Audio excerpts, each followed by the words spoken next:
এক ছিল ছোট্ট তোতা, নাম তার টুটু। সে থাকত জঙ্গলের মাঝের এক বড় আম গাছে। একদিন টুটু দেখল সব প্রাণীরা ব্যস্ত। টুটুর মনে হলো আজ ওদের জন্য কিছু ভালো কাজ করা উচিত। টুটু উড়ে গেল জঙ্গলের ভেতর। হঠাৎ সে দেখল একটি খরগোশ কান্না করছে।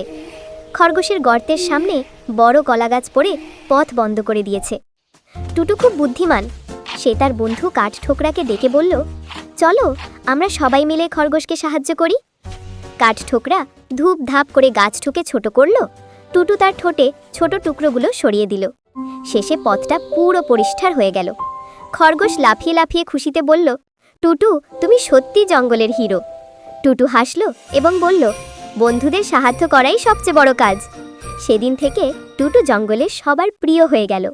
বন্ধুরা, তোমরা যদি লাইক সাবস্ক্রাইব করো, টুটু আরও খুশি হবে।